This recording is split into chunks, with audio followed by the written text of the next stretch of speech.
America के पास परमाणु bomb है, चाइना के पास इनोवेशन है, जापान के पास टेक्नोलॉजी है और भारत के पास आयुर्वेद है।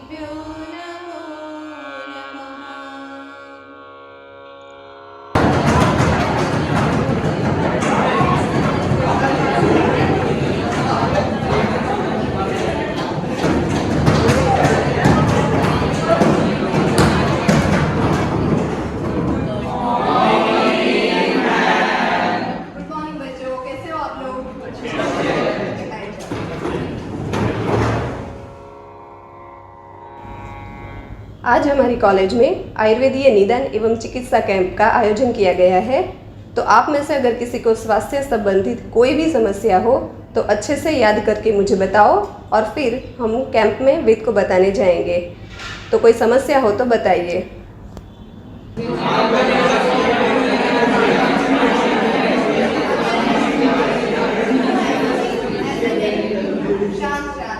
पहले हम लड़कियों से शुरू करते हैं, ठीक है? जिससे आप पहले स्टार्ट करो। मैम मुझे पिंपल ज़्यादा होते हैं और वेट गेन हो रहा है।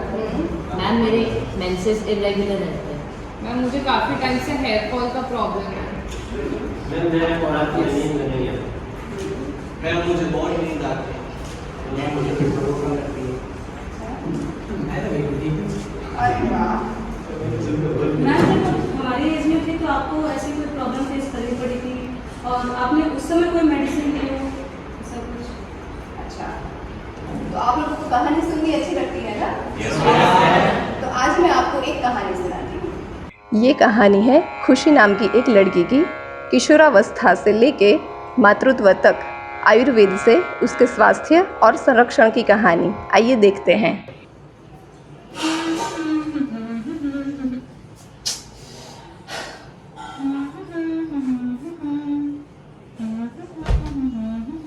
मम्मा मैं स्कूल जा रही हूँ, रखो अपना टिफिन।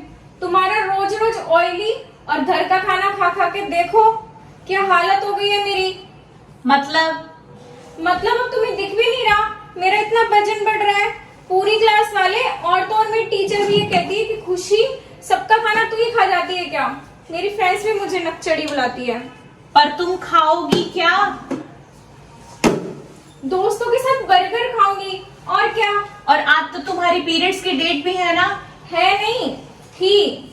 मतलब मेरे पीरियड्स भी आजकल की बारिश की तरह हो गए हैं, कभी आता है कभी नहीं आता, कभी ज्यादा आता है कभी बिन मौसम ही आ जाता है। ओहो, वो पीरियड्स है खुशी, तुम्हारे मम्मी के गुस्से नहीं, जो कभी भी कहीं भी और कितना भी आ जाए। फिर सिर्फ आप दोनों ही शुरू हो गए, मेरी तो किसी को परवाह ही नहीं है। आप तो रहने दीजिए खुशी के पापा, बिना कभी किसी कारण के मैंने आप पर गुस्सा किया है क्या? ओहो, एग्जैक्टली जैसे तुम्हारे गुस्से का कारण है बारिश के आने और नहाने का वैसे ये कारण बारिश के आ जाने का क्या कारण है? 2 दिन से सोच रही हूँ कि मिश्रा शर्मा जैसा टकाटक एक पर्स खरीद के लाऊं, पर ये पनौती बारिश भी सुनो सुनो मैं बताता हूँ। जैसे ओजोन का टूटना, ग्लेशियर का पिघलना, यही देख लो। बाहर इतनी तेज गर्मी है और तुम्हें रूम में एसी में ही बैठनी है। अब आप ज्ञान देना मत शुरू कीजिए। सुनो सुनो मेरी बातों को ध्यान से सुनो, इन सब चीजों को छोड़ो तो मेरी बातों को ध्यान से सुनो। मेरे कहने का मतलब ये है, जैसे समय पे पीरियड्स का आना, समय पे पीरियड्स का ना आना, जरूरत से ज्यादा वजन का बढ़ना, मुझे लगता है ना इन सब के पीछे भी कारण होगा। हाँ, और सविता बहन बता रही थी कि किसी ने हमारी खुशी पे जादू टोना कर दिया है। उसने मुझे एक फकीर का नंबर भी दिया है। हट, जादू टोना वाली, कितनी बार तुम्हें मना किया है। इन जादू टोना वालों के चक्कर से तुम दूर रहा करो। तुम्हें मेरी बात ही नहीं सुननी। अब आप माने चाहे ना माने, जादू टोना तो हुआ है। जहाँ बाल होने चाहिए वहां से झड़े जा रहे, जहाँ नहीं होने चाहिए वहां बढ़े जा रहे। हम लोग तो ले चल रहे अपनी बिटिया को वहां पे। सुनो सुनो मेरी बातों को ध्यान से सुनो। तांत्रिक को मारो गोली। यहाँ पास में ही एक बहुत बड़ा आयुर्वेदिक अस्पताल है, जहाँ चल के हम अपनी बिटिया को दिखाते हैं। ठीक है, अब आप इतना कह ही रहे हैं तो कल ले चलते हैं खुशी को वहां पे। ठीक है।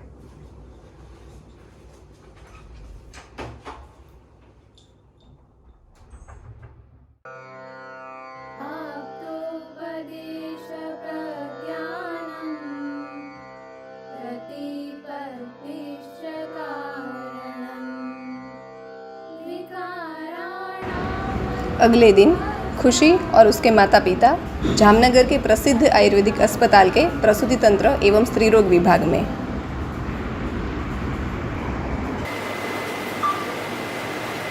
पेशेंट का क्या नाम है? खुशी।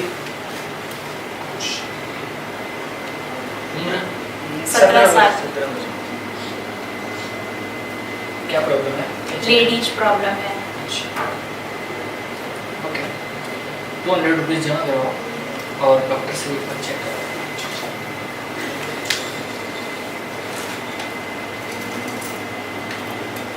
ये आपका केस फाइल है। यहाँ से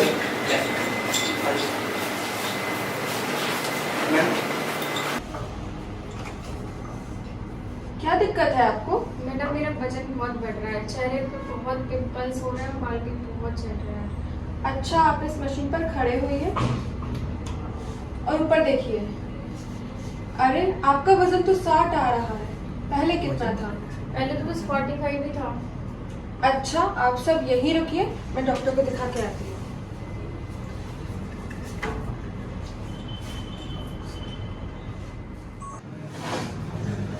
लीजिए।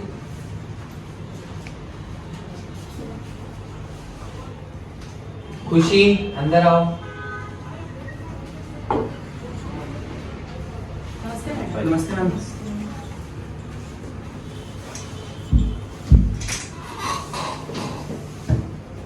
मरीज आप हैं? नहीं, ये नहीं। हाँ तो उन्हें बैठने दीजिए ना, पेशेंट के साथ सिर्फ एक ही अंदर। सॉरी।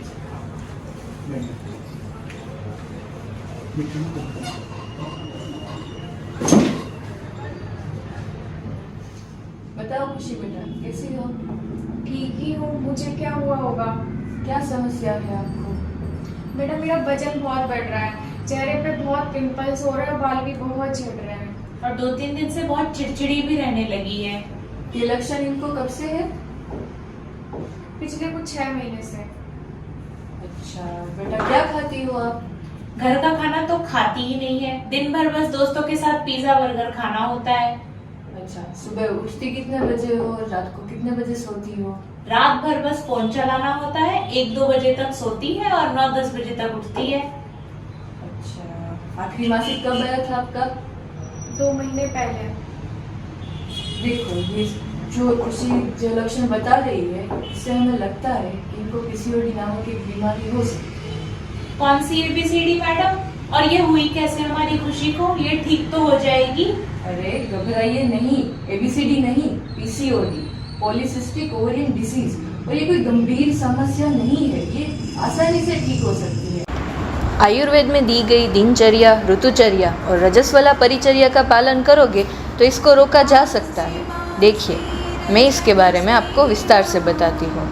सामान्यतः महिलाओं में हर महीने ओवरी में से एक बीज परिपक्व होकर निकलता है, जिसके बाद मासिक आता है। लेकिन पीसीओडी में कई सारे बीज अपरिपक्व ही रह जाते हैं, जिससे खुशी जो बता रही है वे सारे लक्षण दिखाई पड़ते हैं।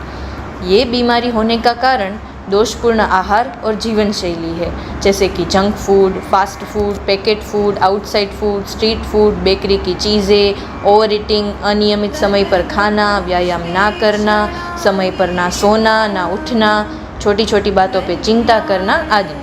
दिन में सोना, गुस्सा करना आदि से महिलाओं के अंतःस्रावों के कार्य में गड़बड़ हो जाती है। पीसीओडी इन्हीं लक्षणों का समूह है।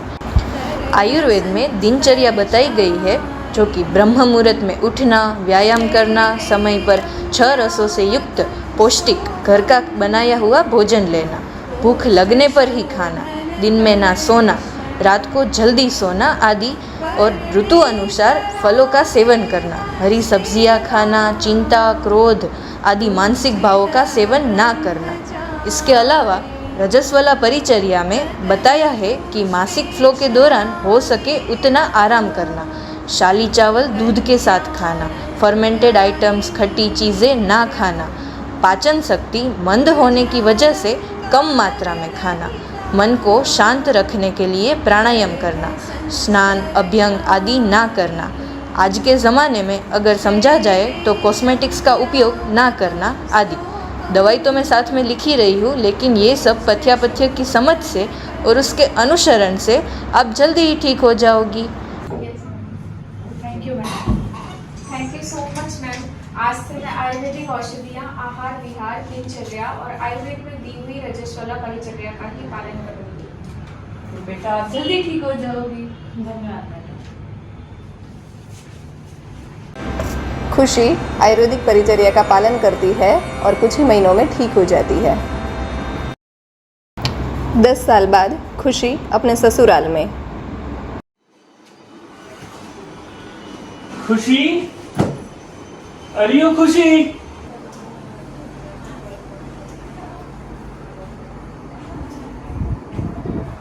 क्या है जी? किचन में क्या कर रही हो तुम अब तक खुशी? खाना बना रही हूँ और क्या। और ये लीजिए पानी, मुझे जाना है वरना अम्मा लड़ेंगी। अच्छा सुनो तो, तुमने कुछ खाया है या नहीं? नहीं। कल शाम से तुमने कुछ नहीं खाया है खुशी। अपने लिए नहीं तो पेट में पल रहे बच्चे का तो सोचो। मुझे भूख ही नहीं है। तुम्हें याद है खुशी, वो भी क्या दिन थे जब हम हर रोज शाम मोटरसाइकिल पर बैठकर घूमने जाया करते थे। हर नुक्कड़ और चौराहे पर कुछ खाने का तुम जिद क्या करती थी। समोसा और बर्गर खाए बिना तो तुम कभी सोती ही नहीं थी खुशी। अब पता नहीं मुझे क्या हुआ है, अब कुछ खाने का मन ही नहीं करता। अच्छा सुनो, इधर बैठो। तुम्हें जो पसंद है वही बता दो, मैं पैक करवा कर ले आता हूँ। अच्छा ठीक है, अगर आप इतना बोल ही रहे हैं तो जाइए चटपटी सी पानी पूरी पैक करवा के ले आइए। हाँ तुम ये बैठो, मैं देख कर आता हूँ कुछ। अरे ये क्या तुम्हें बाजारू चीजें का खाने का मन करता रहता है? पैसों का महत्व नहीं समझती ये बहू। इतना क्यों भड़कती हो माँ? थोड़ा समझो, खुशी पेट से है ना। और पेट से याद आया, पिछले कुछ दिनों से लग रहा है कि बच्चा पेट में थोड़ा कम हिल रहा है। और तुमने मुझे ये बात अभी तक क्यों नहीं बताई खुशी? अरे बहू, ये सब तो होता रहता है, आखिर मैंने भी तो 4 बच्चे पैदा किए हैं। ये क्या बोल रही हो माँ? तुम्हारा जमाना कुछ और था, आज का दौर कुछ और है। हम आज ही खुशी को डॉक्टर से दिखवाएंगे। अरे डॉक्टर को दिखा के क्या पैसा बर्बाद करना? पैसा क्या पेड़ पे उगता है? यहाँ मेरा बच्चा नहीं हिल रहा और इनको पैसों की पड़ी है। शांत हो जाओ माँ, आप लोग तैयार हो जाओ, पास में ही आयुर्वेदिक अस्पताल है, हम जाकर वहाँ खुशी को डॉक्टर से दिखवा देते हैं, क्योंकि बच्चे का कम हिलना गंभीर समस्या भी हो सकती है। हाँ हाँ, तुम्हें तो पैसा ही बर्बाद करना है। चलिए जी। खुशी की चिंता में उसका पति उसी स्त्री रोग विशेषज्ञ को दिखाने की सोचता है जिससे खुशी का पहले इलाज हुआ था। मैम फिर आगे क्या हुआ? खुशी का बच्चा ठीक तो होगा ना? नगरी नगरस्येव रथस्येव रथी यथा स्वशरीरस्य मेधावी कृत्येष्वहितो भवेत्। क्या नाम है? अरे तुम्हारा नाम हमें कैसे पता होगा? हम यहाँ क्या डेली आते जाते हैं? अरे अम्मा, मेरा नाम नहीं, पेशेंट का नाम। पेशेंट का नाम पूछ रही है अम्मा? पेशेंट का नाम खुशी। पेशेंट की उम्र? 28 वर्ष मैडम। 28 नहीं जी, 27 साल और 7 महीने। अच्छा हाँ, 27 वर्ष 7 महीना। अच्छा, 200 रुपया जमा कराइए और डॉक्टर से जाके दिखा लीजिए।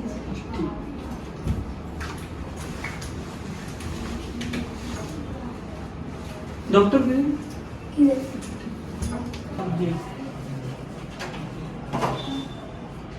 खुशी जी, हाथ दिखाइए अपना। इस मशीन पर खड़े हो जाइए, आराम से नीचे आ जाइए। आखिरी बार कब दिखाया था आपने? अरे आखिरी बार जब एक बार मासिक चढ़ा था तभी दिखाया था, उसके बाद दिखाने की जरूरत ही नहीं पड़ी। इतना अच्छा खासा हंस खेल रही है, सादा पानी से ज्यादा तो गोलगप्पे का पानी पी जाती है हमारी बहू। तो कौन सा महीना चल रहा है? अरे अक्टूबर चल रहा है ना। ओहो अम्मा जी, आप भी ना। अरे माँ, वो गर्भिणी का महीना पूछ रही है ना मैडम? गर्भिणी का 7वां महीना चल रहा है। अरे भाई साहब, आपको ये मालूम नहीं है कि WHO की गाइडलाइंस के अकॉर्डिंग 9 माह में कम से कम 4 बार डॉक्टर की विजिट और 4 बार सोनोग्राफी कराना अनिवार्य होता है। अच्छा, आप सब यही ठहरिए, मैं डॉक्टर्स को आपकी रिपोर्ट देके आती हूँ। ठीक ठीक।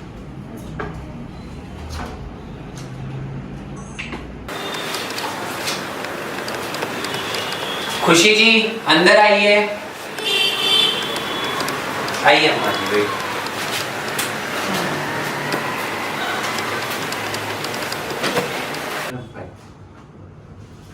हाँ तो अम्मा जी, क्या तकलीफ है आपको? अरे मुझे कोई तकलीफ नहीं है, मैं तो मेरी बहू रानी को दिखाने आई हूँ। हाँ तो उन्हें बैठने दीजिए ना, और मरीज के साथ सिर्फ एक ही अंदर आइए।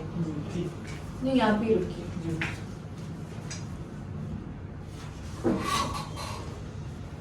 हाँ तो खुशी जी, क्या समस्या है आपको? वैसे तो मैडम ठीक ही हूँ मैं, बस कुछ खाने का मन नहीं करता और पिछले कुछ दिनों से लग रहा है कि पेट में बच्चा थोड़ा कम हिल रहा है। और आपका वजन भी जितना बढ़ना चाहिए उतना नहीं बढ़ रहा है, और ये सोनोग्राफी की रिपोर्ट्स भी बता रही है कि बच्चे का वजन भी कम है। इसको डॉक्टरी भाषा में इंट्रायूटेराइन ग्रोथ रिटार्डेशन बोलते हैं। अरे ये क्या हुआ हमारी बहू रानी को? ये तो कोरोना से भी गंभीर बीमारी लगती है। लेकिन हमने तो कोरोना के दोनों वैक्सीन लगवा रखे हैं, बूस्टर डोज भी लगवा रखा है मैडम। कोरोना का तो चांस ही नहीं बनता है। नहीं नहीं, कोरोना नहीं है। मैडम हमारा बच्चा तो ठीक होगा ना? डरिए मत, आपका बच्चा सही है, सलामत है, स्वस्थ है, पर उसका वजन। मैडम हमें बहुत डर लग रहा है, आप हमें प्लीज इसका कारण और उपचार अच्छे से समझा दीजिए। देखिए, इस समस्या का हल आयुर्वेद में दिया गया हुआ है, उसको गर्भिणी परिचर्या बोलते हैं। आप गर्भिणी परिचर्या का पालन करोगे तो आप और आपका बच्चा दोनों स्वस्थ हो जाएंगे, और डिलीवरी के समय भी कोई दिक्कत नहीं आएगी, और बच्चा भी स्वस्थ हो जाएगा। जी मैडम, तो फिर आप हमें डिटेल में बता दीजिए क्या करना है हमें। देखिए खुशी जी, आप क्या क्या खाती है? मैडम मुझे तो बाहर का खाना ही पसंद है, पानी पूरी, बर्गर, ये एक चाट समोसा खाती है मैडम, बस ये। यही तो दिक्कत है, गर्भिणी अवस्था होते हुए भी लोग बाहर का ये junk food, fast food, samosa, burger, cold drinks, और जो विरोधी आहार जो कि दूध के साथ ये अचार, पापड़, गरम मसाले वाले सब ये चीजें लेते हैं, और जो मतलब खाना नहीं चाहिए वो लाइक आलू है और भिंडी है, ये सब लगातार इसका सेवन करे जा रहे हैं, जिससे पोषण नहीं मिलता है। बच्चे को जितना पोषण मिलना चाहिए इसका पोषण नहीं मिलता है। और अब रात को कितने बजे सोती है? मैम रात भर तो घंटों ये अपने भाई से व्हाट्सएप पे वीडियो कॉल करती रहती है बस। देखिए, ये भी एक समस्या है, रात को देर से सोना, सुबह देर से उठना, और ये सब चिंता करना, शोक करना।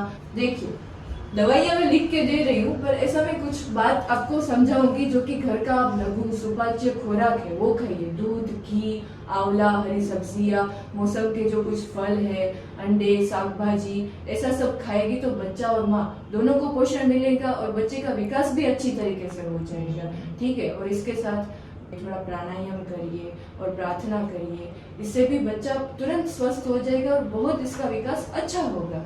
ठीक है जी मैडम, आज से मैं आपके द्वारा बताई गई गर्भिणी परिचर्या का ध्यान से पालन करूंगी। आज से मैं आयुर्वेदिक औषधियाँ और आयुर्वेदिक दिनचर्या का ही पालन करूंगी। ठीक है, फिर आप तुरंत ही स्वस्थ हो जाएंगे और बच्चा भी तुरंत ही स्वस्थ हो जाएगा। जी धन्यवाद मैडम। धन्यवाद। आइए।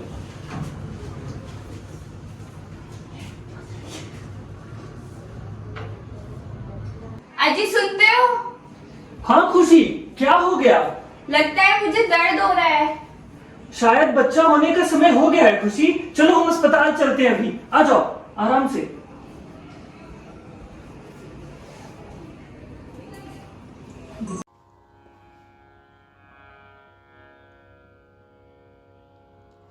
खुशी ने सगर्भावस्था में आयुर्वेदीय गर्भिणी परिचर्या का अच्छे से पालन किया, जैसे कि दूध, मक्खन, दही, गोघृत, द्रव आहार आदि का सेवन, घर का ताज़ा बनाया हुआ खाना, मौसमी फल, हरी सब्जियाँ आदि का मात्रानुसार एवं कालानुसार सेवन किया।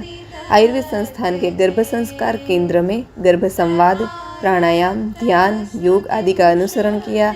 अपथ्य आहार एवं विहार का त्याग किया, जैसे कि तीखा तला हुआ, बासी खाना, विरुद्ध आहार जैसे कि दूध के साथ खट्टी चीज़ें, भारी वजन उठाना, आराम न करना, चिंता, शोक, क्रोध, करना आदि का त्याग किया और आखिरी माह में भी गर्भिणी के लिए बताई गई बस्ती एवं योनि पिचू से चिकित्सा करवाई।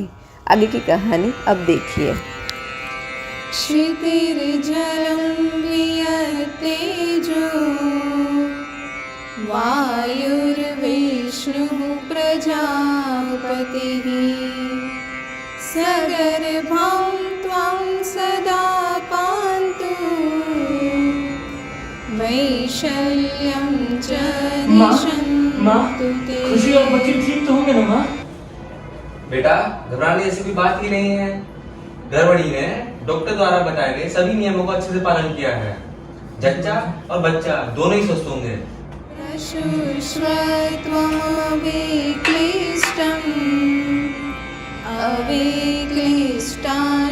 अविक्लिष्टाशुभानने कार्तिकेयाद्युतिं पुत्रं कार्तिकेयाविरक्षितम्। बधाई हो, आपको लक्ष्मी हुई है। माँ और बच्ची दोनों सलामत है। माँ बाप बन गया। माँ बाबूजी मैं भी पापा बन गया। बाबूजी बधाई हो हमारे लक्ष्मी पैदा हुई है। बैठाइए जी बाबूजी अभी बताते बाबूजी। मैडम हमारी लाडली कैसी है मैडम? हाँ मैडम, हमें भी तो हमारी लाडली से मिलाई है। भगवान ने हमारी अपेक्षा पूरी कर दी। हाँ हाँ, हमें भी हमारी बहू बच्ची की नजर उतारनी है। माँ और बच्ची दोनों सलामत है। मैडम आप हमें जल्दी से हमारी बेटी से मिलवा दीजिए प्लीज। मिलवा देंगे। हेलो गाइस, कैसे हो आप सब लोग? मैं आ गया हॉस्पिटल लाइव अपने भांजी से मिलने के लिए और मैं बहुत एक्साइटेड हूँ। बाद में कॉल करता हूँ। Bye, see you, tata. भाई डियर जिया जी, और कैसे हो बाबूजी? अरे तू बड़ा रे बेटा, तू बड़ा रे। मैं क्या सुन रहा हूँ, मैं माँ बन गया? हाँ तू माँ बन गया भाई। भांजी का भांजी अंदर मैडम की मैं एक सेल्फी में भांजी का। अरे शोर क्यों कर मैम देखो, फर्स्ट सेल्फी विद माँ होनी चाहिए। फेसबुक पे स्टोरी लगानी, व्हाट्सएप पे स्टेटस लगाना, बस आप हमारी भांजी से मिलवा दीजिए। भाई साहब आप थोड़ा बाहर इंतजार करिए, आपकी बच्ची से भी मिलवाया जाएगा आपको जल्दी। बाहर बैठ कर आते हैं हम लोग। ठीक। देखो इतना शोर मत करो, माँ का ध्यान रखो भी, ठीक है? जी मैडम, ध्यान से याद आया, आपने जो खुशी के लिए आयुर्वेदिक दिनचर्या और गर्भणी परिचर्या बताया था, उसी के पालन करने का नतीजा यह है कि आज खुशी और हमारी बच्ची दोनों स्वस्थ हैं। तो हमें आगे कैसे दोनों का ध्यान रखना है वो बता दीजिए मैडम। ठीक है, तो अब मैं आपको आयुर्वेद में बताई गई सूतिका परिचर्या बताती हूँ। पहले तो सूतिका क्या है? प्रसव के पश्चात 1.5 माह तक के समय को सूतिका कहते हैं और यह बहुत विशेष समय होता है। इस समय एक विशेष प्रकार की परिचर्या का पालन करना चाहिए जिससे कि माँ और बच्चा दोनों स्वस्थ रहे और महिला में भविष्य में किसी प्रकार के रोग उत्पन्न ना हो। खुशी को घर का लघु, सुपाच्य एवं पोषण युक्त आहार जैसे कि गाय के घी में पकाया हुआ गेहूँ या बाजरे के आटे की राब जिसमें सूठी पीपली डला हुआ हो, हरी सब्जियां और उसके सूप जैसे कि पालक, मेथी, दूधी, तुरई, सरगवा, दाल जैसे कि तुअर, मूंग, मेथी के लड्डू, काटलू, वसाणु, सूखा नारियल, सूठी, पिपली और शतपुष्पा से उबाला हुआ पानी देना चाहिए। जन्म से लेके 6 माह तक बच्चे को सिर्फ और सिर्फ माँ का दूध ही पिलाएं। उसके पश्चात धीरे धीरे पूरक आहार जैसे कि शाली चावल या मूंग की पेया आदि का सेवन करवाएं। जी मैडम, हम बच्ची को माँ के दूध के अलावा 6 महीने तक कुछ नहीं खिलाएंगे। आप ये बताइए हमें और क्या करना है? पथ्य विहार में सूतिका को उपले और अन्य रक्षोघ्न द्रव्य से सेक करवाना, तिल तेल से मालिश करवाना, नींब पत्र के पानी से स्नान, योनि धूपन और स्वच्छता का ख्याल रखें। नींब पत्र और रक्षोघ्न द्रव्य से सूतिका के कक्ष को धूपन दें और पेट के ऊपर सूती कपड़ा बांध कर रखें और ध्यान रखिए कि वह सदा प्रसन्न रहे और पर्याप्त आराम करे। जी मैडम, आपने जो भी सूतिका परिचर्या हमें खुशी और बच्चे के लिए बताया है, हम दोनों का अच्छे से पालन करेंगे और हम अपनी बच्ची और उनकी माँ का अच्छे से ध्यान रखेंगे। धन्यवाद मैडम। तो बच्चों, ये कहानी थी एक महिला की जो अपने जीवन के हर पड़ाव पर आयुर्वेदिक परिचर्या का पालन कर खुद को और अपने परिवार को स्वस्थ और सुखी बनाने में सफल हो पाती है। ये थी खुशी के जीवन में हर दिन हर घर आयुर्वेद की कहानी। खुशी यानी मेरी कहानी।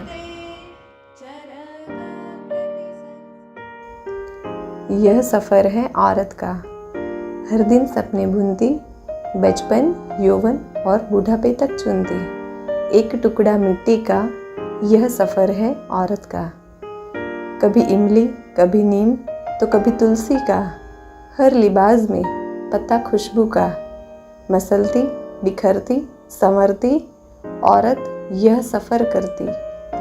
कली, फूल, चमन की तरह हर एक अवस्था में खिलने का, हौसला, उड़ान, आसमान करती।